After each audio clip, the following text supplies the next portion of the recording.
Books for ever میں خوش آمدید۔ کتاب اوباما کی آبیتی کا آج ہم 7واں باب پڑھیں گے، جس کا نام ہے برادری کی خدمت۔ تو آئیے جلدی سے شروع کرتے ہیں اس باب کو۔ 1983 میں نے ایک کمیونٹی آرگنائزر بننے کا فیصلہ کیا۔ اس خیال کے پیچھے کوئی لمبی چوڑی بنیاد نہیں تھی۔ میں کسی ایسے شخص کو نہیں جانتا تھا جس نے اس طریقے سے زندگی گزاری ہو۔ جب کالج میں ہم جماعتوں نے مجھ سے پوچھا کہ کمیونٹی آرگنائزر کا کیا کام ہوتا ہے تو میں براہ راست کوئی جواب نہ دے سکا۔ اس کے بجائے میں نے تبدیلی کی ضرورت کو اجاگر کیا۔ وائٹ ہاؤس میں تبدیلی، جہاں ریگن اور اس کے ساتھی اب گھناؤنے کام کر رہے تھے، بدعنوان کانگریس میں تبدیلی، ملک کے خپتی اور لاپرواہ مزاج میں تبدیلی۔ میں کہتا کہ تبدیلی اوپر سے نہیں بلکہ نیچے سے آتی ہے۔ میں یہی کروں گا۔ میں سیاہ فام ساتھیوں کو منظم کروں گا بہت نچلی سطح پر تبدیلی کے لیے، اور میرے گورے و کالے دوستوں نے میرے نظریات کی بھرپور تائید کی۔ پھر میں گریجویٹ اسکول کے نام درخواست پوسٹ کرنے پوسٹ آفس گیا۔ در حقیقت میں انہیں تشکیلی رویہ اختیار کرنے پر ملزم نہیں ٹھہرا سکتا تھا۔ اب پیچھے مڑ کر دیکھتے ہوئے میں اپنے فیصلے کے لیے ایک مخصوص منطق تعمیر کر سکتا اور دکھا سکتا ہوں کہ کیسے میرا کمیونٹی آرگنائزر بننا اپنے باپ اور پیچھے اس کے باپ، میری ماں اور اس کے والدین، انڈونیشیا میں دیکھے ہوئے فقیروں اور کسانوں کی یادوں، دوستوں کے ساتھ ہونے والی بحثوں، نیو یارک منتقلی اور میرے باپ کی موت کے ساتھ منسلک تھا۔ میں دیکھ سکتا ہوں کہ میری منتخب کردہ راہوں کے فیصلے ہمیشہ صرف اور صرف میرے نہیں تھے، اور ہونا بھی یہی چاہیے۔ لیکن یہ باتیں کافی بعد میں تسلیم کرنے کے قابل ہوا۔ اس وقت یعنی کالج سے گریجویشن کے وقت میں زیادہ کچھ اپنی دل کی امنگوں کے تحت کر رہا تھا، جیسے سلمون مچھلی اپنے تصور میں موجود کسی مقام کی طرف بہاؤ کے الٹے رخ پر اندھا دھند تیرتی ہے۔ میں نے کلاسوں اور سیمیناروں میں ان امنگوں کو کتابوں میں ملنے والے نعروں اور نظریات کا جامہ پہنایا، اور غلط طور پر یہی سوچتا رہا کہ نعروں کا کوئی مطلب ہوتا ہے، کہ انہیں ثابت کر کے دکھایا جا سکتا ہے۔ لیکن رات کے وقت بستر میں لیٹے ہوئے میں ان نعروں کو ذہن سے جھٹک دیتا اور ان کی جگہ نامعلوم ماضی کی شبیہیں اور رومانوی تصورات لے لیتے۔ زیادہ تر مناظر سول حقوق کی تحریک کے ہوتے، بلیک اینڈ وائٹ اخباری تصاویر جو ہر ماہ فروری میں بلیک ہسٹری منتھ کے دوران چھپتی۔ یہ تصاویر میرے لیے ایک قسم کی عبادت بن گئی۔ ان سے مجھے پتہ چلا کہ میں اپنی کاوشوں میں تنہا نہیں، کہ کمیونٹیز یا انجمنوں کو اس ملک میں کبھی پھلنے پھولنے نہیں دیا گیا، کم از کم سیاہ فاموں کی انجمنوں کو تو ہرگز نہیں۔ کمیونٹیز بنانا، ان کے لیے لڑنا اور ان کی آبیاری کرنا ضروری تھا۔ وہ انسانوں کے خوابوں کی طرح بستوں کو شاد سے عبارت تھے، اور سول حقوق کی تحریک میں وہ خواب بہت بڑے تھے۔ دھرنوں، احتجاجی مظاہروں، جیل میں گائے ہوئے گیتوں میں میں نے افریقی امریکی کمیونٹی کو ایک ایسی جگہ بنتے دیکھا جہاں آپ محض پیدا ہی نہیں ہوئے تھے، یا آپ نے محض پرورش ہی نہیں پائی تھی۔ تنظیم سازی اور مشترکہ قربانی کے ذریعے رکنیت ملتی تھی، اور چونکہ رکنیت حاصل ہو گئی تھی اس لیے مجھے یقین تھا کہ وقت گزرنے پر یہ میری زندگی کو ایک نیا رنگ دے گی۔ تنظیم سازی کے بارے میں یہ تھا میرا تصور، یہ نجات کا ایک وعدہ تھا۔ چنانچہ گریجویشن سے پہلے کے چند ماہ کے دوران میں نے سول حقوق کی ہر تنظیم کو اپنے خیالات لکھ کر بھیجے، ترقی پسند ایجنڈا رکھنے والے ملک کے ہر منتخب اہلکار کو لکھا، پڑوس کی کونسلوں اور حقوق کی جدوجہد کرنے والے گروپس کے نام خط بھیجے۔ کسی کا بھی جواب نہ آنے پر میرا حوصلہ نہ ٹوٹا۔ میں نے ایک سال کے لیے زیادہ روایتی قسم کا کام کرنے کا فیصلہ کیا، تاکہ طالب علمی میں لیے ہوئے قرض چکا سکوں اور شاید کچھ بچا بھی لوں۔ میں نے خود سے کہا کہ مجھے بعد میں رقم کی ضرورت پڑے گی۔ تنظیم سازی کرنے والوں کو رقم نہیں ملتی تھی، ان کی غربت تھی، ایمانداری کا ثبوت تھی۔ انجام کار ملٹی نیشنل کارپوریشنز کے لیے کام کرنے والے ایک کنسلٹنگ ہاؤس نے مجھے بطور ریسرچ اسسٹنٹ نوکری دینے کا فیصلہ کر لیا۔ میں ہر روز دشمن کی اگلی صفوں کے پیچھے کسی جاسوس کی طرح دفتر پہنچ کر کمپیوٹر کے سامنے بیٹھ جاتا اور چیک کرتا کہ رائٹرز مشین دنیا بھر سے آتے ہوئے سفید چمکتے ہوئے پیغامات پرنٹ کر رہی ہے یا نہیں۔ جہاں تک مجھے یاد ہے میں کمپنی کا واحد سیاہ فام شخص تھا۔ مجھے اس پر بہت شرمندگی ہوتی، لیکن کمپنی والوں کے لیے یہ بڑی فخر کی بات تھی۔ سیاہ فام عورتیں میرے ساتھ بیٹے جیسا سلوک کرتی اور امید ظاہر کرتی کہ ایک روز میں یہ کمپنی چلا رہوں گا۔ کبھی کبھی لنچ کے دوران میں انہیں تنظیم سازی کے حوالے سے اپنے تمام زبردست منصوبوں کے متعلق بتاتا۔ وہ مسکرا کر کہتی، بہت اچھے بارک، لیکن ان کی آنکھوں کا تاثر مجھے اندر ہی اندر مایوس کرتا۔ صرف لابی میں کھڑا سیاہ فام سیکیورٹی گارڈ ایک آ کر بتاتا کہ میں ایک غلطی کر رہا ہوں۔ تنظیم سازی یہ سیاست کی کوئی قسم ہے نا، تم اس قسم کی کوئی حرکت کیوں کرنا چاہتے ہو؟ میں نے اپنی سیاسی نظریات کی وضاحت کرنا چاہی، غریبوں کے تحریک دلانے اور کمیونٹی کی خدمت کرنے پر روشنی ڈالی، لیکن ایکی نے اپنا سر ہی ہلایا۔ مسٹر بارک، مجھے امید ہے تم میری چھوٹی سی نصیحت کا برا نہیں بناؤ گے۔ تم ابھی میری بات نہیں سمجھو گے، لیکن میں بھی سمجھا کر رہوں گا۔ اس تنظیم سازی کے چکر کو بھول جاؤ اور کوئی ایسا کام کرو جس میں 4 پیسے حاصل کر سکو۔ یہ لالچ والی بات نہیں ہے۔ میں یہ بات اس لیے کہہ رہا ہوں کیونکہ میں تمہارے اندر صلاحیت دیکھتا ہوں، تم جیسے ہونہار۔ اوہ، تمہاری آواز، تم تو ٹیلی ویژن پر اناؤنسر بھی بن سکتے ہو یا سیلز مین۔ میرا تمہاری ہی عمر کا ایک بھتیجا واقعی کافی کما رہا ہے۔ دیکھو، اسی چیز کی ہمیں ضرورت ہے۔ تم ان لوگوں کی مدد نہیں کر سکتے جنہیں کوئی سمجھ ہی نہیں، اور وہ تمہاری کوششوں کو سراہیں گے بھی نہیں۔ جو لوگ کچھ کرنا چاہتے ہیں انہیں کوئی راہ مل ہی جاتی ہے۔ ویسے تمہاری عمر کیا ہوگی؟ 22۔ دیکھو، اپنی جوانی ضائع مت کرو مسٹر بارک۔ کسی صبح کو آنکھ کھلے گی تو مجھ جیسے بوڑھے آدمی بن چکے ہوگے اور تھکن کے سوا کچھ نہیں ملے گا۔ میں اس وقت ایکی کی باتوں پر کوئی توجہ نہ دی۔ میرا خیال تھا کہ وہ میرے نانا نانی جیسے باتیں کرتا تھا۔ 22 مہینے گزر جانے پر مجھے تنظیم کار بننے کا خیال بھولنے لگا۔ کمپنی نے مجھے فائنینشیل رائٹر کے عہدے پر ترقی دے دی۔ میرا اپنا دفتر، اپنا سیکرٹری اور اپنا اکاؤنٹ تھا۔ کبھی کبھی جاپانی سرمایہ کاروں یا جرمن بانڈ ڈیلروں سے ملاقات کر کے واپس آتے ہوئے میں لفٹ میں اپنا عکس دیکھتا، سوٹ ٹائی، ہاتھ میں بریف کیس، اور لمحہ بھر کے لیے خود کو صنعت کا ایک کیپٹن تصور کرتا جو دھاڑتے ہوئے احکامات جاری کرتا، سودے کرتا۔ تب مجھے یاد آتا کہ میں کیا بننا چاہتا تھا اور میں احساس جرم میں مبتلا ہو جاتا۔ تب ایک روز جب میں اپنے کمپیوٹر پر شرح سود کے بارے میں ایک مضمون لکھنے بیٹھا تو کچھ غیر متوقع واقعہ پیش آیا۔ ایوما نے کال کی، اپنی اس ستیلی بہن سے میری کبھی بھی ملاقات نہیں ہوئی تھی، جو مجھے بڑے شوق سے خط لکھتی۔ مجھے معلوم تھا کہ وہ تعلیم کے سلسلے میں کینیا سے جرمنی گئی تھی، اور اپنے خطوط میں ہم نے ذکر کیا تھا کہ شاید میں کبھی وہاں آؤں یا شاید وہ امریکہ آئے، لیکن یہ منصوبے ہمیشہ معطل ہی رہے۔ ہم میں سے کسی کے پاس بھی اتنی رقم نہیں تھی اور بات اگلے سال پر پڑ جاتی۔ ہماری خطوں کتابت میں ایک دوستانہ فاصلہ برقرار رہا۔ اب اچانک میں نے پہلی بار اس کی آواز سنی۔ وہ بے مقام مگر مانوس آواز بہت نرم اور گہری تھی، جس میں نو آبادیاتی لہجے کا تاثر بھی ملتا تھا۔ کچھ لمحوں تک میں اس کی بات ہی نہ سمجھ سکا۔ اس نے بتایا کہ وہ متعدد دوستوں کے ہمراہ اسٹیٹس آ رہی تھی۔ کیا وہ نیو یارک میں مجھ سے ملاقات کر سکتی ہے؟ یقیناً، تم میرے پاس ٹھہر سکتی ہو، میں شدت سے انتظار کر رہا ہوں، میں نے کہا۔ وہ ہنسنے لگی اور پھر بولی، ٹھیک ہے، میں زیادہ لمبی بات نہیں کر سکتی، کافی مہنگی کال ہے، میں تمہیں فلائٹ کی انفارمیشن دیتی ہوں۔ اور ہم نے اس کے فوراً بعد فون رکھ دیا۔ میں نے آئندہ چند ہفتے تیاری کے لیے بھاگ دوڑ میں گزارے، صوفہ کے نئے کور، فالتو پلیٹس اور تولیے، ٹب صاف کرنے کا سامان۔ لیکن اپنی کی متوقع عام سے 2 دن قبل اوما نے دوبارہ کال کی اور بوجھل سرگوشی جیسی آواز میں بولی، میں نہیں آ سکوں گی، ہمارا ایک بھائی ڈیوڈ ہلاک ہو گیا ایک موٹر سائیکل کے حادثے میں۔ مجھے اس سے زیادہ کچھ بھی معلوم نہیں۔ اور وہ رونے لگی۔ اوہ بارک، ہمارے ساتھ اس قسم کے واقعات کیوں پیش آتے ہیں؟ میں نے اسے تسلی دینے کی اپنی سی کوشش کی۔ میں نے اس سے پوچھا کہ کیا میں اس کے لیے کچھ کر سکتا ہوں، اور کہا کہ شاید پھر کبھی ملاقات ہو جائے۔ آخرکار وہ خاموش ہو گئی۔ اس نے بتایا کہ وہ کینیا واپس جانے کے لیے ٹکٹ بک کروانے جا رہی تھی۔ اوکے بارک، پھر ملیں گے، بائے۔ اس نے فون رکھا تو میں سیکرٹری کو بتا کر آفس سے باہر نکل گیا۔ میں گھنٹوں میں مین ہیٹن میں گھومتا پھرتا رہا۔ اوما کی آواز بار بار میرے کانوں میں گونجتی تھی۔ دوسرے براعظم میں ایک عورت رو رہی ہے۔ ایک گرد بھری سڑک پر موٹر سائیکل چلاتا ہوا لڑکا پھسل کر گر جاتا ہے۔ میں نے خود سے پوچھا، یہ لوگ کون تھے؟ یہ اجنبی جن کی رگوں میں میرے والا خون تھا۔ اس عورت کے دکھ کا مداوع کیسے ہو سکتا ہے؟ اس نوجوان کی آنکھوں میں کیسے کیسے خواب سجے ہوں گے؟ میں کون تھا جو اپنے اس نقصان پر کوئی آنسو بہانے کے قابل نہیں تھا؟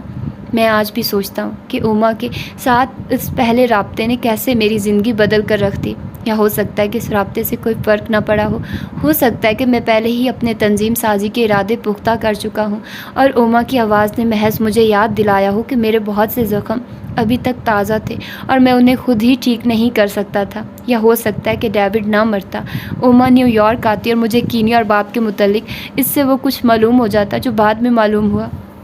مجھے نہیں معلوم، پر یہ بات یقینی ہے کہ اوما کی کال کے چند ماہ بعد میں نے کنسلٹنگ فرم میں نوکری سے استعفیٰ دیا اور تنظیم سازی کی ایک نوکری تلاش کرنے لگا۔ ایک مرتبہ پھر میرے خطوط کا کوئی جواب نہ آیا، لیکن کوئی 1 ماہ بعد شہر میں ایک ممتاز سول حقوق کی تنظیم کے ڈائریکٹر نے مجھے انٹرویو کے لیے کال کیا۔ وہ ایک دراز قد خوبرو سیاہ فارم تھا۔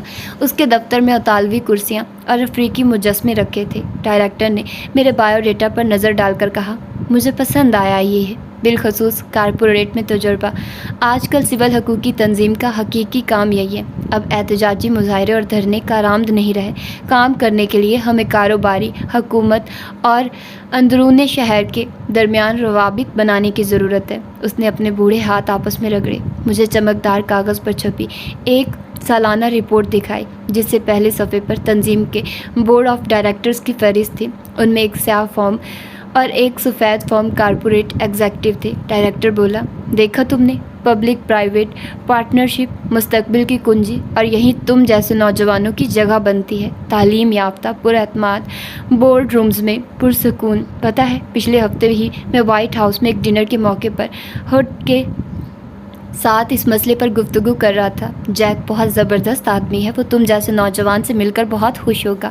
بلا شبہ ایک رجسٹرڈ ڈیموکریٹ ہوں، لیکن ہمیں اقتدار میں آنے والے ہر شخص کے ساتھ معاملات نبھانا سیکھنا ہوگا۔ اس نے وہیں مجھے نوکری کی پیشکش کر دی، جس میں منشیات، بے روزگاری، رہائشی سہولیات وغیرہ پر کانفرنس کا اہتمام کرنا اور بحث مباحثے کا انتظام کرنا شامل تھا۔ میں نے اس کی فراخ دلانہ پیشکش ٹھکرا دی اور فیصلہ کیا کہ مجھے گلیوں بازاروں کے زیادہ نزدیک رہنے والی نوکری چاہیے۔ میں نے 3 ماہ ہارلیم میں ایک رالف نیڈر ذیلی فرم کے لیے کام کرتے ہوئے گزارے اور سٹی کالج میں اقلیتی طلباء کو ری سائیکلنگ کی اہمیت سمجھاتا رہا۔ پھر میں نے ایک ہفتہ بروکلین میں اسمبلی کے اراکین کی ریس میں پمفلٹ بانٹتے ہوئے گزارا۔ امیدوار ہار گیا اور مجھے تنخواہ کبھی نہ مل سکی۔ 6 ماہ میں میرے کس پل نکل گئے۔ بے روزگاری اور ناقص خزاں نے ہمت توڑ دی۔ کچھ حوصلہ حاصل کرنے کی تلاش میں کالوں کے حقوق کے حامی کویم ٹور کی تقریر سننے کو کولمبیا گیا۔ آڈیٹوریم کے دروازے پر 2 عورتیں، ایک سیاہ فارم اور ایک ایشیائی، مارکسی لٹریچر فروخت کرتے ہوئے ایک دوسرے کے ساتھ تاریخ میں ٹراسکی کے مقام پر بحث کر رہی تھی۔ آڈیٹوریم کے اندر تورے افریقہ اور ہارلیم کے مابین اقتصادی روابط قائم کرنے کے متعلق پروگرام پیش کر رہا تھا، جس کی بدولت گوری سرمایہ دار سامراجیت سے بچا جا سکتا۔ اس کی گفتگو کے اختتام پر چشموں والی ایک دبلی پتلی لڑکی نے سوال کیا کہ افریقی معیشتوں کی حالت اور سیاہ فام امریکیوں کی فوری ضروریات کو سامنے رکھتے ہوئے کیا اس قسم کا پروگرام عملی روپ اختیار کر سکتا ہے؟ تورے نے اس کی بات کاٹی، بہن، یہ برین واشنگ کا ہی نتیجہ ہے کہ آپ اسے ناقابل عمل سمجھ رہی ہیں۔ بولتے وقت اس کی آنکھوں میں کسی دیوانے جیسی چمک تھی۔ لڑکی کہیں منٹ تک کھڑی رہی اور اسے اس کے بورس باریوں کی بنا پر خوب لتاڑا گیا۔ لوگ باہر آنے لگے۔ آڈیٹوریم کے باہر دونوں مارکسسٹ عورتیں اب پوری قوت سے چلا رہی تھیں، اسٹالن نواز سور، اصلاح پسند کتیا، یہ سب کچھ ایک ڈراؤنے خواب جیسا تھا۔ میں براڈ وے پر ادھر ادھر گھومتا اور لنکن میموریل کے کنارے پر کھڑا اپنے خیال میں گم رہا۔ تحریک سالوں پہلے مردہ ہو گئی تھی۔ تبدیلی کی طرف جانے والا ہر راستہ ناپا جا چکا تھا، ہر حکمت عملی نافذ کر کے دیکھی جا چکی تھی، اور ہر شکست کے ساتھ بہترین تمنائیں رکھنے والے لوگ بھی ان لوگوں کی جدوجہد سے دور ہوتے جا رہے تھے جن کی خدمت کا وہ دعویٰ کرتے تھے، یا پھر یہ سب کچھ محض دیوانگی تھا۔ اچانک میں نے محسوس کیا کہ میں سڑک کے عین درمیان میں کھڑا خود سے باتیں کر رہا ہوں۔ کام سے گھر جاتے ہوئے لوگ ایک چھوٹی سی محراب بناتے ہوئے میرے پاس سے گزر رہے تھے۔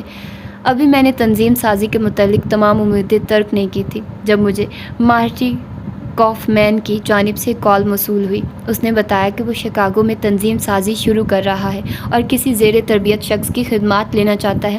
اگلے ہفتے اسے نیو یارک آنا تھا۔ مجھے کہا گیا کہ لیکسنگٹن کی ایک کافی شاپ میں اسے ملنے آؤں۔ اس کا چہرہ مہرہ زدہ متاثر کن نہیں تھا، درمیانہ قد، فربہ جسم، بوجھل چہرہ، موٹے فریم والے چشمے۔ جب وہ ہاتھ ملانے کے لیے اٹھا تو اس کی سفید شرٹ پر چائے گر گئی۔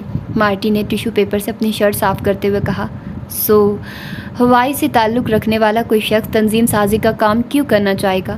میں بیٹھ گیا اور اپنے بارے میں مختصراً بتایا۔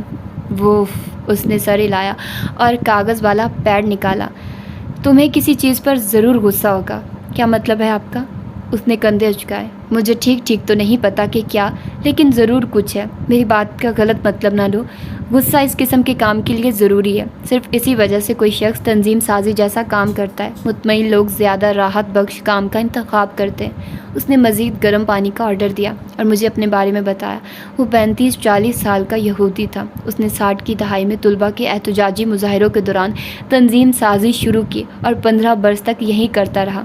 نیبراسکا کے کسان، فلاڈلفیا میں کالے، شکاگو میں میکسیکی، اب وہ میٹروپولیٹن شکاگو میں کچھ صنعتوں میں ملازمتیں بچانے کے منصوبے کے تحت شہری کالوں اور مضافاتی علاقوں کے گوروں کو متحد کرنے کی کوشش کر رہا تھا۔ اس نے کہا کہ وہ کوئی معاون چاہتا ہے، کوئی سیاہ فام معاون۔ اس نے کہا، ہمارا زیادہ تر کام گرجا گھروں کے ساتھ ہے۔ اگر غریب اور مزدور طبقے کے لوگ حقیقی طاقت بنانا چاہتے ہیں تو انہیں کسی نہ کسی ادارے کو بنیاد بنانا ہوگا۔ یونینوں کی موجودہ صورتحال کو دیکھتے ہوئے گرجا گھر شہر کی واحد جگہ ہے جہاں لوگ آتے ہیں اور جہاں سے ان کے اقدار وابستہ ہے، چاہے وہ کتنے ہی گن تلے دبی ہوئی ہیں۔ البتہ گرجا گھر محض جذبہ نیکی کے تحت تمہارے ساتھ مل کر کام نہیں کریں گے، وہ بات کو کافی طول دیتے ہیں۔ اتوار کے دن ایک خطبہ یا شاید بے گھروں کے لیے خصوصی عبادت، لیکن اگر آپ کو کچھ کرنا ہے تو وہ صرف تبھی کچھ کریں گے جب آپ انہیں سمجھا سکیں کہ گرجا گھر کو گرم رکھنے کے اخراجات کی ادائیگی میں کیسے مدد ملے گی۔ اس نے اپنے کپ میں مزید گرم پانی ڈالا۔ ویسے تم شکاگو کے بارے میں کیا جانتے ہو؟ میں نے لمحہ بھر کے لیے سوچا اور پھر کہا، دنیا بھر کو سور کا گوشت سپلائی کرنے والا قصاب۔ مارٹی نے نفی میں سر ہلایا۔ قصاب خانے تو کچھ عرصہ ہوا بند ہو گئے، قبض کبھی نہیں جیتتے۔ صحیح ہے، میں نے مزید کہا، وہ امریکہ کا سب سے زیادہ نسلی منافرت کا شکار شہر ہے۔ ایک سیاہ فام ہیرلڈ واشنگٹن کچھ عرصہ پہلے میئر منتخب ہوا اور گوروں کو یہ بات اچھی نہیں لگی۔ تو تم ہیرلڈ کے کیریئر کو دیکھتے رہے ہو۔ مجھے حیرت ہے کہ تم اس کے پاس کام کرنے کیوں نہیں گئے۔ میں نے کوشش کی تھی مگر اس کے دفتر سے کوئی جواب نہ آیا۔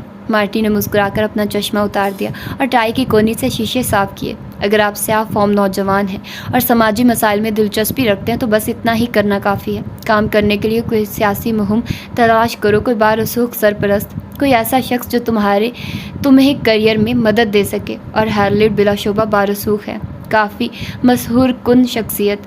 تقریباً سیاہ فام برادری اس کے ساتھ ہے، تقریباً نصف اسپانوی اور مٹھی بھر گورے لبرل بھی۔ البتہ تم نے ایک بات درست کہی، شہر کا سارا ماحول منافرت کا شکار ہے، ایک بہت بڑا میڈیا سرکس۔ زیادہ کام نہیں ہو رہا۔ میں نے اپنی کرسی کی پشت سے ٹیک لگا لی۔ اور یہ کس کی غلطی ہے؟ مارٹی نے چشمہ دوبارہ لگایا اور میری آنکھوں میں دیکھتے ہوئے بولا، یہ مسئلہ غلطی کا نہیں ہے، سوال یہ ہے کہ آیا کوئی سیاستدان حتیٰ کہ ہیرلڈ جیسی صلاحیتوں کا مالک کوئی شخص اس چکر کو توڑنے کے لیے کچھ کر سکتا ہے یا نہیں، چاہے وہ گورا ہو یا کالا۔ اس نے شروع میں $10,000 سالانہ تنخواہ کے ساتھ نوکری کی پیشکش کی۔ کار خریدنے کے لیے $2,000 ٹریول الاؤنس بھی ملنا تھا۔ اچھی کارکردگی کی صورت میں تنخواہ بڑھ جاتی۔ اس کے جانے کے بعد میں نے واپس گھر کا رخ کیا اور سارے راستے سوچتا رہا کہ اس شخص کو کیا جواب دوں۔ میں نے فیصلہ کیا کہ وہ کافی سمجھدار تھا اور وہ اپنے کام کے ساتھ مخلص لگتا تھا۔ اس کے باوجود کسی چیز نے مجھے روکا۔ شاید وہ اپنے بارے میں حد سے زیادہ پر یقین تھا اور وہ گورا بھی تھا۔ اس نے خود کہا تھا کہ یہ چیز مسئلے کا باعث تھی۔ پارک کے پرانے لیمپ ٹمٹما کر جل اٹھے۔ میں ایک بینچ پر بیٹھ کر دستیاب راہوں پر غور کرنے لگا اور ایک سیاہ فام عورت کو اپنے بیٹے کے ہمراہ قریب سے گزر کر آگے جاتے دیکھا۔ ایک ہفتے بعد میں نے اپنی کار میں سامان لادا اور شکاگو روانہ ہو گیا۔ 8واں باب، پہلی ناکامی۔ میں نے ایک مرتبہ پہلے بھی کہہ چکا تھا، میرے باپ کی ہوائی آمد کے بعد اگلے موسم گرما کے دوران اپنی 11ویں سالگرہ سے پہلے جب توت نے فیصلہ کیا تھا کہ مجھے US مین لینڈ دیکھنے جانا ہے، شاید دونوں چیزیں آپس میں مربوط تھی، اس کا فیصلہ اور میرے باپ کی آمد، اس کی موجودگی نے ایک مرتبہ پھر توت اور گرامس کی بسائی ہوئی دنیا میں خلل ڈال دیا تھا۔ ہم نے کوئی 1 ماہ تک سفر کیا، توت، میری ماں مایا اور میں۔ اس وقت تک گرامس کو سیر و سیاحت کا شوق نہیں رہا تھا اور اس نے گھر پر ہی رہنے کو ترجیح دی۔ ہم بذریعہ ہوائی جہاز سیاٹل گئے اور پھر ساحل کے ساتھ California, Disneyland, Grand Canyon, Kansas City کے میدانوں اور آخر میں یلوسٹون پارک تک گئے۔ ہم نے زیادہ تر سفر گرے ہاؤنڈ بسوں پر کیا اور ہارورڈ جانسز میں ٹھہرے۔ ہم ہر رات کو سونے سے قبل ٹیلی ویژن پر واٹر گیٹ مقدمے کی کارروائی سنتے۔ ہم 3 دن سے شکاگو کے ایک ہوٹل میں تھے۔ وہ ضرور جولائی کے مہینے کا کوئی دن ہوگا، لیکن پتہ نہیں میری یادداشت میں وہ سردی کے دن تھے۔ 14 برس گزرنے کے بعد مجھے زیادہ خوبصورت نظر آیا۔ یہ بھی جولائی کا مہینہ تھا اور سورج سرسبز درختوں پر پوری آب و تاب کے ساتھ چمک رہا تھا۔ مارٹی نے مجھے بتایا تھا کہ وہ پہلے چند دن کے دوران مصروف رہنے کا، لہٰذا میں اپنی مرضی سے جہاں چاہے گھوم پھر سکتا تھا۔ میں نے ایک نقشہ خرید رکھا تھا اور وہ مختلف مقامات پر لے گیا۔ تیسرے روز میں ہائیڈ پارک کے کونے پر واقع سمتھسیز باربر شاپ میں گیا اس کی کرسی خالی تھی اور میں وہاں جا بیٹھا۔ جلد ہی میں کھیلوں، عورتوں اور گزشتہ روز کی بڑی خبروں پر گفتگو میں شریک ہو گیا جو نائی کی دکانوں پر اکثر ہوتی رہتی ہے۔ کسی نے ابھی اپنے پڑوسی کے متعلق کہانی ختم کی تھی کہ وہ شخص اپنے بیڈ روم میں اپنی بیوی کے کزن کے ساتھ پکڑا گیا اور اسے چھری سے دھمکا کر ننگا گلی میں نکال دیا گیا۔ تب گفتگو سیاسی رنگ اختیار کر گئی۔ اخبار پڑھتا ہوا آدمی بولتا، ورڈیوک اور اس کے ساتھیوں کو پتہ ہی نہیں کہ کب قدم اٹھانا ہے۔ جب بوڑھا ڈیلے میئر تھا تو کسی نے بھی اعتراض نہ کیا کہ وہ سٹی ہال میں تمام آئرش لوگ بھرتی کر رہا تھا، لیکن جو ہی ہیرلڈ کسی کالے کو ملازمت دیتا ہے تو وہ اسے جوابی نسل پرستی قرار دینے لگتے ہیں۔ یار بس ایسا ہی ہے، جب بھی کوئی سیاہ فام اقتدار میں آتا ہے تو وہ اس کے لیے قواعد و قوانین بدلنے کی کوشش کرتے ہیں۔ سب سے بڑی چیز اخبارات کا یہ تاثر دینا ہے کہ دراصل کالوں نے یہ سب شروع کیا۔ تم گوروں کے اخبار سے اور کیا توقع کر سکتے ہو؟ ٹھیک کہا تم نے، ہیرلڈ کو معلوم ہے کہ وہ کیا کر رہا ہے، وہ تو بس اگلے انتخابات تک کا وقت گزار رہا ہے۔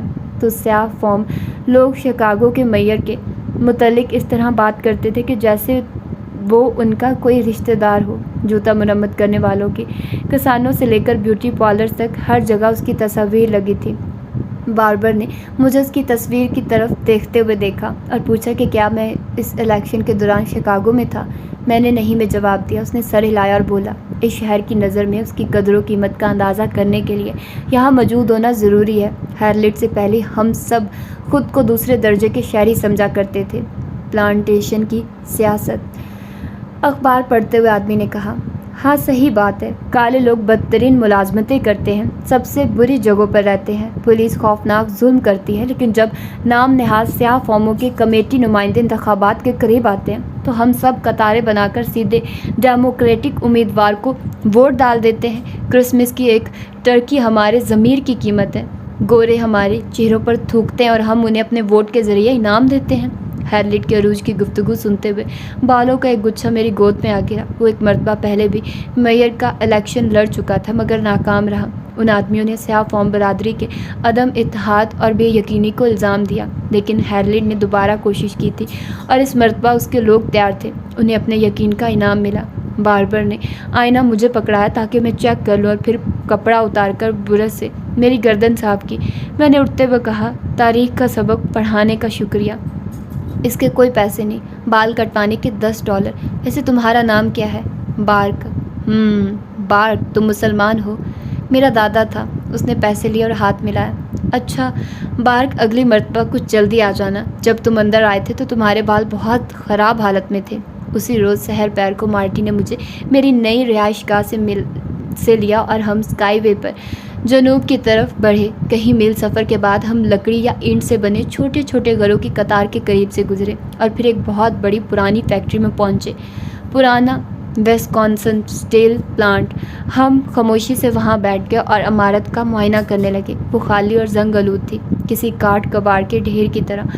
مارٹی نے کار موڑتے اور واپس سڑک کی جانب جاتے ہوئے کہا، اس پلانٹ میں ہر قسم کے لوگ کام کیا کرتے تھے، گورے، کالے، ہسپانوی، سب ایک جیسے کام، سب کی زندگیاں ایک جیسی تھیں، لیکن پلانٹ سے باہر ان میں سے زیادہ تر لوگ آپس میں کوئی تعلق واسطہ نہیں رکھتے تھے۔ اور میں ان چرچ جانے والے لوگوں کی بات کر رہا ہوں جو مسیح کے بھائی اور بہنیں کہلواتے ہیں۔ ہم ایک اسپاٹ لائٹ پر پہنچے اور میں نے ٹی شرٹس میں ملبوس نوجوان گوروں کی ایک ٹولی کو بیئر پیتے دیکھا۔ متحد آدمی مجھے گھورنے لگے۔ میں مارٹی کی جانب مڑا۔ تو آپ کے خیال میں یہ لوگ اب مل جل کر کام کیوں کریں گے بھلا؟ ان کے پاس اور کوئی راہ نہیں ہے۔ اگر وہ اپنی نوکریاں واپس چاہتے ہیں تو یہی کرنا پڑے گا انہیں۔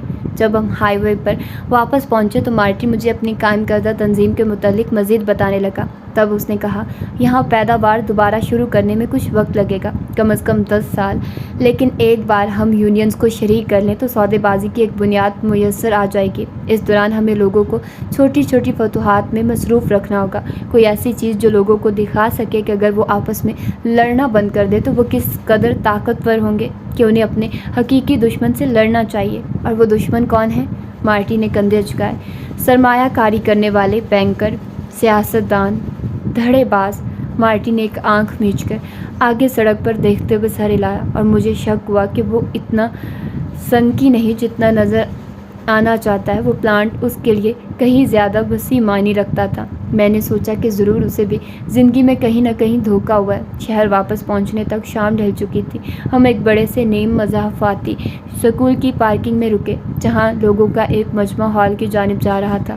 اسٹیل فیکٹری کے مزدور، سیکٹری اور ٹرک ڈرائیورز، مرد و خواتین جو بہت زیادہ تمباکو نوشی کرتے اور اپنے وزن کا خیال نہیں رکھتے تھے۔ تنظیم کے شریک صدر ولبر ملٹن نے ہمارا استقبال کیا۔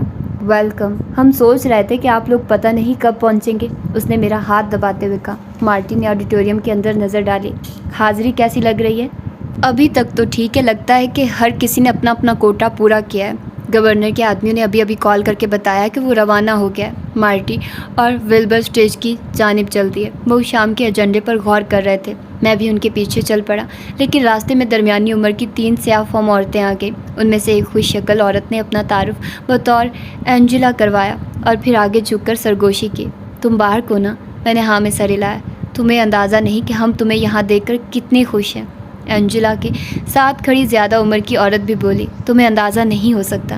میں نے ہاتھ ملانے کے لیے آگے بڑھایا تو وہ مسکرا دی۔ پھر اس نے میرا ہاتھ تھامتے ہوئے کہا، معافی چاہتی ہوں، میں شرلی ہوں۔ اور پھر تیسری بھاری بھرکم عورت کی طرف اشارہ کر کے بولی، اور یہ مونا ہے۔ مونا، یہ کافی سمجھدار لگتا ہے نا؟ ہاں بالکل، مونا ہنس کر بولی۔ پیچھے اسٹیج پر کھڑا مارٹی ہاتھ ہلا کر کہہ رہا تھا، ہے اینجلا، تم لوگ بارک سے بعد میں بات کر لینا، اس وقت میں چاہتا ہوں کہ تم سب یہاں میرے پاس آ جاؤ۔ عورتوں نے ایک دوسرے کی طرف معنی خیز نظروں سے دیکھا اور پھر اینجلا واپس میری جانب مڑی۔ میرا خیال ہے کہ ہمیں چلنا چاہیے، لیکن جلد ہی تم سے بات ہوگی۔ ضرور، مونا نے بھی اس کی تائید کی اور پھر تینوں چلی گئی۔ اس وقت تک آڈیٹوریم تقریباً بھر چکا تھا، کوئی 2000 لوگ ہوں گے۔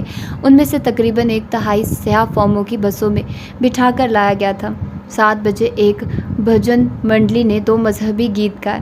تمام کلیساؤں کے نمائندوں کی حاضری لگی اور مضافاتی علاقے کے ایک گورے لوتھری نے CCRC کی تاریخ اور مشن کے متعلق بتایا۔ اس کے بعد تقریر کرنے والوں کا تانتا بن گیا۔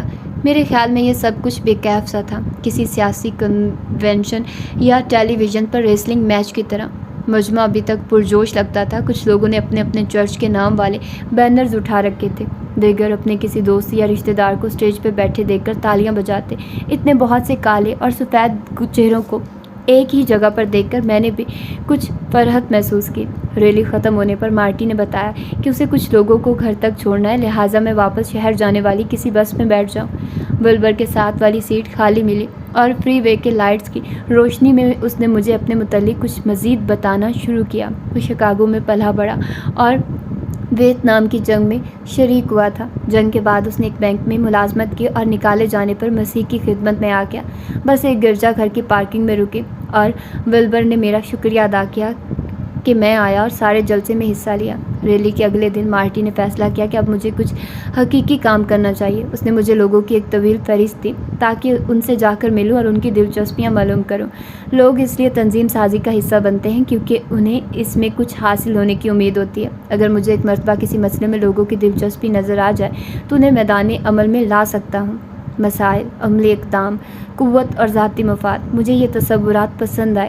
یہ ایک مخصوص کٹر پن کو بیان کرتے تھے، ایک غیر جذباتیت، سیاست نہ کہ مذہب۔ آئندہ 3 ہفتے تک میں دن رات کام کر کے ملاقاتیں کرتا رہا۔ یہ کام میری توقع سے زیادہ مشکل تھا۔ میں جب بھی انٹرویو کا وقت لینے کے لیے فون اٹھاتا تو کوئی چیز مجھے اندر سے روکتی۔ گلامز کی انشورنس سیلز کے سلسلے میں کیے ہوئے فونز کی یاد آنے لگتی۔ میں نے زیادہ تر ملاقاتیں شام کے وقت گھروں میں کی۔ لوگ دن بھر کی محنت کے بعد تھکے ہوئے ہوتے تھے۔ کبھی کبھی کسی دروازے پر پہنچ کر پتہ لگتا کہ وہ شخص پمفلٹ بھول گیا تھا۔ مجھے نیم کھلے دروازے کے پیچھے سے مشکوک نگاہوں سے دیکھا جاتا اور میں یاد دلاتا کہ میں کون ہوں اور کس مقصد کے لیے آیا ہوں۔ خیر یہ چھوٹی موٹی مشکلات تھی۔ ایک مرتبہ ان پر قابو پا لیا تو میں نے لوگوں کو کھل کر اپنی آراء کا اظہار کرتے ہوئے پایا۔ جتنی زیادہ ملاقاتیں کی اتنی ہی مرتبہ مخصوص مسائل بار بار سنے۔ مثلاً مجھے پتہ چلا کہ علاقے کے زیادہ تر لوگوں کی پرورش شمال میں یا شکاگو کے مغربی حصے میں تھی۔ میرے ساتھ بات چیت کرنے والے لوگ ایک خود انحصار دنیا کی یادیں دل میں بسائے ہوئے تھے، لیکن انہیں حرارت اور روشنی اور سانس لینے کی کھلی جگہ نہ ہونے کے متعلق بھی یاد تھا۔ ان کی کہانیوں میں جب بھی کالے اور گورے کا آمنا سامنا ہوتا تو نتیجہ ہمیشہ غیظ و غضب کی صورت میں ہی برآمد ہوتا۔ علاقہ اس نسلی اکھاڑ پچھاڑ سے پوری طرح باہر نہیں نکل سکا تھا۔ سٹورز اور بینکوں میں صرف گورے رہ گئے تھے۔ شہر کو سہولیات کی فراہمی سے انکار کر دیا گیا۔ پھر بھی جب سیاہ فام 10-15 سال پہلے کی صورتحال پر غور کرتے تو کچھ سکھ کی سانس لیتے۔ وہ 2 آمدنیوں کی بدولت گھروں اور کاروں کے مالک بن گئے تھے۔ کچھ ایک نے اپنے بچوں کو پڑھا بھی لیا۔ بہت سے گھروں کے آتش دانوں پر ان کے گریجویٹ بچوں کی تصاویر رکھی تھی۔ وہ گھروں کو صاف ستھرا اور بچوں کو گلیوں بازاروں سے دور رکھتے تھے۔ انہوں نے اپنے اپنے بلاکس میں کلب بنا رکھے تھے۔ البتہ مستقبل کے متعلق بات کرتے ہوئے ان کی آوازوں میں ایک بے چینی سما جاتی۔ وہ کسی کزن یا عزیز کا ذکر کرتے اکثر پیسے مانگنے آتا، یا کوئی بالغ بچہ جو بے روزگاری کے باعث گھر پر ہی رہتا۔ کالج تک یا اچھی نوکریوں والی دنیا تک پہنچ جانے والے بچوں کی تقدیر بھی انہیں خوش آئند نہیں لگتی تھی۔ انفرادی بہتری اور اجتماعی انحطاط کا ایک دوہرا احساس پایا جاتا تھا۔ محلوں، پھر بلاکس اور اس کے بعد بلاکس کے اندر گھروں کے درمیان امتیاز اس انحطاط کو روکنے کی کوشش تھی۔ البتہ میں نے ایک بات نوٹ کی، اپنے پڑوسیوں کی جارحانہ عادات سے نالاں عورتوں کے کچن میں ہیرلڈ کی ایک تصویر موجود تھی۔ میں نے تیسرے ہفتے کی رپورٹ مارٹی کے ڈیسک پر پھینکی اور جب وہ پڑھنے لگا تو میں کرسی پر بیٹھ گیا۔ بری نہیں، اس نے رپورٹ مکمل کرتے ہوئے کہا۔ بری نہیں؟ ہاں، بری نہیں۔ تم اب غور سے سننے لگے ہو، لیکن یہ اب بھی کافی مجرد ہے کہ جیسے تم کوئی سروے وغیرہ کر رہے ہو۔ اگر تم لوگوں کو منظم کرنا چاہتے ہو تو ادھر ادھر کی باتوں سے بچ کر عین دل تک پہنچنا ہوگا، کوئی ایسی بات جو ان کے دل کو چھو لے۔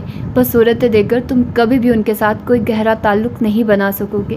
وہ شخص میرے اعصاب پر سوار ہونے لگا تھا۔ میں نے اس سے پوچھا کہ کیا وہ کبھی بہت زیادہ حساب کتاب کرنے کی وجہ سے پریشان نہیں ہوا؟ کیا صرف تنظیم سازی کی غرض سے لوگوں کی نفسیات میں گھسنا اور ان کا اعتماد حاصل کرنے کی کوشش کرتے رہنا اسے کبھی ایک سازشی عمل نہیں لگا؟ اس نے گہری آہ بھری۔ بارک، میں شاعری نہیں، تنظیم سازی کرتا ہوں۔ اس بات کا کیا مطلب تھا؟ میں ناراضگی کے عالم میں دفتر سے چلا گیا۔ بعد ازاں مجھے تسلیم کرنا پڑا کہ مارٹی درست کہہ رہا تھا۔ مجھے ابھی تک کوئی اندازہ نہیں تھا کہ کانوں سے سنی ہوئی باتوں کے عمل میں کیسے لاؤں گا۔ در حقیقت ملاقاتیں مکمل ہونے والی تھی کہ اس کا موقع آ گیا۔ گھٹے ہوئے جسم کی مالک ایک عورت روبی سٹالز کے ساتھ ملاقات کے دوران ہم اس کے نوجوان بیٹے کیلی کے متعلق بات کر رہے تھے۔ اس نے علاقے میں گینگ بننے کے رجحان کا ذکر کیا۔ کیلی کے ایک دوست کو عین اس کے گھر کے سامنے پچھلے ہفتے گولی مار دی گئی تھی۔ لڑکے کی جان تو بچ گئی، لیکن اب روبی کو اپنے بیٹے کی جان کی فکر تھی۔ میرے کان کھڑے ہو گئے۔ اس چیز میں ایک ذاتی مفاد محسوس ہوا۔ آئندہ چند روز کے دوران روبی نے مجھے دیگر والدین سے ملوایا جو اس قسم کے خدشات کا شکار تھے اور انہیں پولیس پر یقین نہیں تھا۔ جب میں نے تجویز دی کہ ہم محلے والوں کے مسائل پیش کرنے کے لیے ڈسٹرکٹ کمانڈر کو ایک میٹنگ میں بلائیں تو سب مان گئے۔ جب ہم تشہیر کے متعلق بات کر رہے تھے تو ایک عورت نے کہا کہ جس بلاک میں لڑکے کو گولی ماری گئی وہاں ایک باپٹسٹ گرجا گھر تھا اور وہاں کا پاستور ریورینڈ رینالڈز شاید دعائیہ اجتماع میں اس میٹنگ کا اعلان کرنے کو تیار ہو جائے۔ میں پورے ہفتے کے دوران فون کالز کرتا رہا، لیکن جب ریورینڈ رینالڈز تک رسائی ہوئی تو اس نے کافی امید دلائی۔ میں جوش سے بھر گیا اور اگلے روز صبح سویرے ریورینڈ رینالڈز کے گرجا گھر میں پہنچا۔ مجھے ایک بڑے سے کانفرنس روم میں بٹھایا گیا۔ جلدی ایک دراز قد اور کھوبرو آدمی اندر آیا اور ہاتھ ملاتے ہوئے بولا، تم برادر اوباما ہو نا؟ میں ریورینڈ رینالڈز۔ تم بروقت پہنچ گئے، ہم ابتدا کرنے ہی والے تھے۔ اس روز مختلف گرجا گھروں کے نمائندوں کا اجلاس تھا۔ ہم سب ایک لمبی میز کے گرد جمع گئے اور رینالڈز نے ایک دعا کروانے کے بعد مجھے اپنی بات پیش کرنے کی دعوت دی۔ اپنے اعصاب پر قابو پاتے ہوئے میں نے منسٹرز کو گینگوں اور مجوزہ میٹنگ کے متعلق بتایا۔ ساتھ ہی میں نے انہیں پمفلٹ بھی دیے تاکہ وہ اپنے اپنے گرجا گھروں میں بانٹ سکیں۔ میں نے کہا، آپ کی زیر قیادت یہ کام ہر قسم کے مسائل پر تعاون کی جانب پہلا قدم ثابت ہو سکتا ہے۔ اسکولوں کی مرمت، علاقے کے لوگوں کے لیے روزگار۔ ابھی میں انہیں پمفلٹ پکڑا ہی رہا تھا کہ ایک دراز قد آدمی اندر آیا جس نے سنہری چشمہ لگا رکھا تھا۔ اس کے بال نفاست سے کنگھا کر کے پچھلی طرف باندھے ہوئے تھے۔ ریورینڈ رینالڈز نے کہا، برادر سمالز، افسوس کہ تم ایک زبردست تجویز سے محروم رہ گئے۔ یہ نوجوان برادر اوباما حالیہ گینگ شوٹنگ کے حوالے سے ایک میٹنگ کرنا چاہتا ہے۔ ریورینڈ سمالز نے اپنے لیے کافی ڈالی اور پمفلٹ پہ نظر ڈالتے ہوئے بولا، تمہاری تنظیم کا نام کیا ہے؟ Developing communities project. Developing communities, اس نے چبا چبا کر کہا۔ میرے خیال میں اس کے متعلق ایک گورے آدمی کو بات کرتے ہوئے سن چکا ہوں۔ وہ مزاحیہ قسم کا تھا، یہودی نام تھا۔ تمہارا تعلق کیتھولک سے ہے نا؟ میں نے اسے بتایا کہ علاقے کے کچھ کیتھولک گرجا گھر سے بھی تعلق رکھتے تھے۔ ٹھیک ہے، مجھے یاد آ گیا۔ ریورنڈ سمالز نے کافی کا گھونٹ بھرا اور اپنی کرسی کی پشت سے ٹیک لگا لی۔ میں نے اس گورے سے کہا تھا کہ وہ اپنا سامان باندھ کر چلتا بنے۔ ہمیں یہاں اس قسم کی کسی سرگرمی کی کوئی ضرورت نہیں۔ سنو، ذرا اپنا نام دوبارہ بتانا۔ اوباما۔ سنو اوباما، تمہاری نیت ضرور صاف ہوگی اور مجھے اس بارے میں یقین ہے، لیکن ہم گوروں کی دولت اور کیتھولک گرجا گھروں اور یہودی تنظیموں سے اپنے مسائل کے حل کی کوئی امید نہیں رکھتے۔